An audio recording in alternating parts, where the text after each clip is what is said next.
Hey guys, today is Monday, April 19th, 2021, and yeah, we're just going to do a video again about Erin O'Toole and the whole climate policy conversation that's pretty much dominating Canadian politics at the moment, other than the pandemic. This is the big conversation with Erin O'Toole. So basically, Erin O'Toole has decided to come out with some kind of carbon pricing scheme that would be different from the Trudeau government in some key ways, but at the end of the day, it is a price on carbon, and it is certainly a play, I would say, for the political center, and it changes all the thinking that we've previously had, I guess, in all the videos I've done. I looked at it's Alberta, but let's go federal. We looked at all of these parties here, and the Conservative Party was the only party that had no price on carbon. But now we can say all these parties, except for the PPC, now has a price on carbon of some sort. Now, obviously, the reason O'Toole is doing this is because we've seen the math over the past past two elections.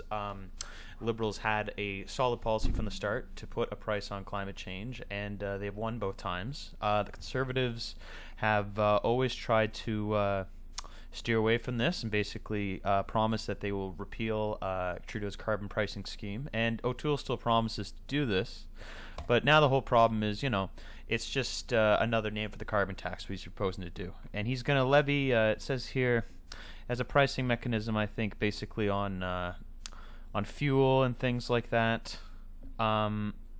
This is a Sun article here that he say it the best, I guess, is that essentially you pay the same carbon tax on gasoline and home heating that the Liberals initially planned to charge, but somehow the proceeds go into a savings account in your name. So the Liberals, their carbon tax plan, if your province doesn't already have one, would be to charge these taxes, and then you would get a rebate from tax rebate that you could spend on whatever you wanted, I guess, like to supplement. I mean, the idea is to supplement the extra tax you'd be paying on the gas. But you could obviously spend on whatever you want, right? And some people who don't drive, it seems like a nice offer. But here's the thing with the Conservatives. They want a rebate account, but it's not controlled by the government. It's controlled by some private company. Details are a bit fuzzy on how much of a rate that private company would charge the government to do that. And the kicker is you only get to spend it on environmentally approved green products.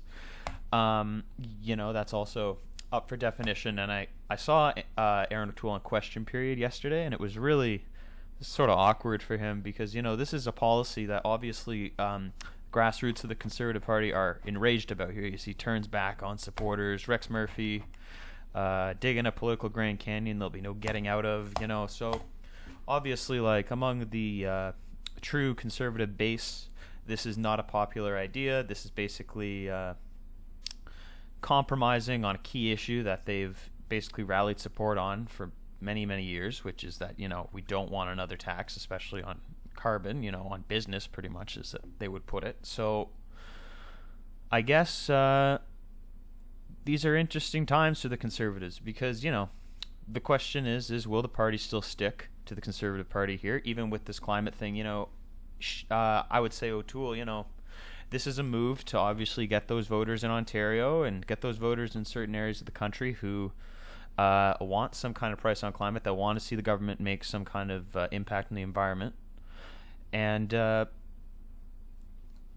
question is like, if they do win, like, how serious are they in implementing this actual tax? Because, they could, and I don't want to be shallow about this, but, Erin O'Toole could run this just to try to get better numbers in Ontario, for example, or better numbers in Quebec or BC, like the areas he needs to win the election, right? Or even in the Atlantic, people care about climate change, obviously, there a lot as well.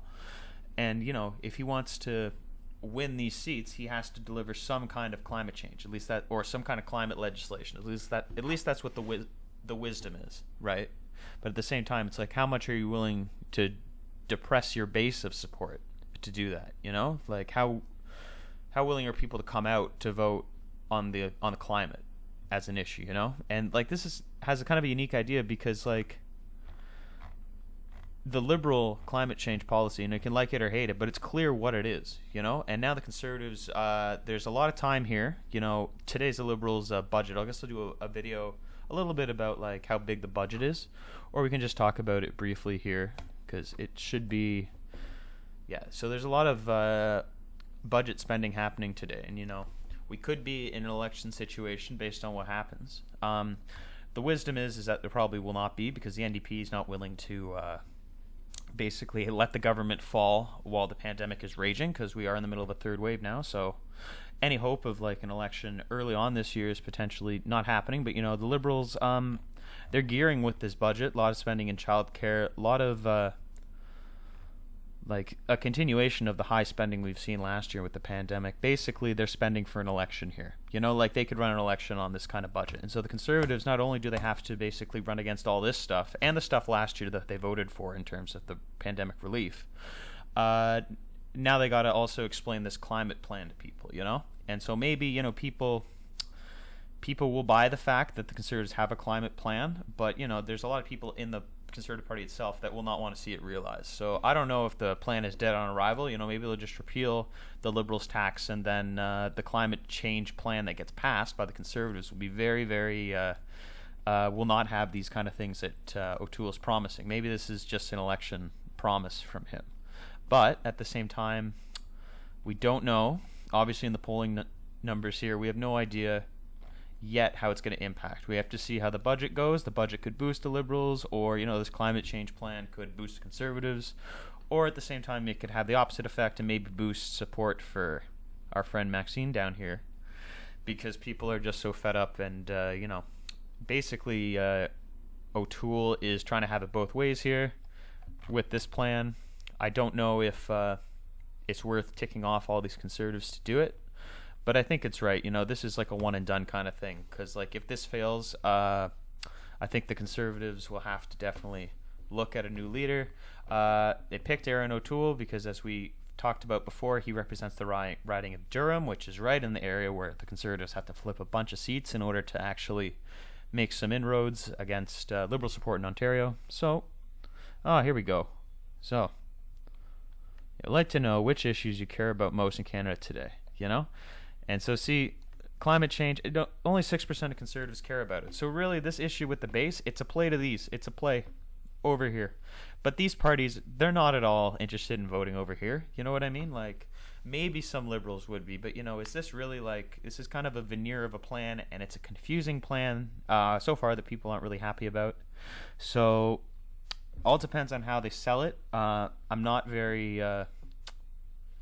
not anticipating it's going to get any better for them. Basically, they've ticked off their base here. But see, they care most about taxes and transparency in the Conservative Party and the deficit, which all these other parties literally don't care about. I hate to see all the separation, but you see how these four parties have a lot of commonalities. It's, Bloc Québécois, I guess they care more about transparency. But you see, Liberals and NDP and Greens, a lot of similarities on these issues.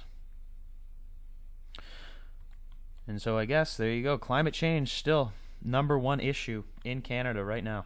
So that's why the Conservatives are making this policy. But at the same time, it's not popular with their base. So, 36% and healthcare access, these are the two biggest issues. This is like more than half the country here. But the Conservative Party still dominating in these other issues, So, well, just in the amount of taxes, I guess. But you see, out of the top three issues, only the number 3 issue, the amount of taxes I pay, that's the one where the Conservative Party identifies with most. The other two, statistically speaking, the other 4 parties, they care about those more, and so it plays out in the numbers that climate change and healthcare is number 1 and 2. And I think this is actually, this is 2019, right? But I would say, maybe the pandemic would obviously go above these, but assuming that, a lot of this hasn't necessarily changed, I would say maybe the deficit would be a bit higher. Like the size of the federal deficit would certainly be a bigger issue for Conservatives now, and other people I would say a little bit. But climate change is definitely going to still outpace it. So, old poll here, just reading a Maclean's article. But I guess all I am to say here is that Erin O'Toole has a tough road ahead with his own party now. I don't know how much fruit this will bear in terms of getting the supporters of these other parties to go Conservative, because there's no base support for it, or there's no people in the Conservative Party calling for it. And you can see too, a lot of MPs didn't report this to their local groups, like on their Facebook pages or whatever, because like it's embarrassing to them. It's like the opposite of what they wanted to run against. So now we have to see if the old rifts in the party will come up again. Looks like they might be. And, at a time when the budget's coming out, that may not be a good thing for the Conservatives. So if I was the Liberals, I'd be wanting an election now, but probably not the best idea with COVID. So I'm excited to make another video soon. Thanks a lot for listening.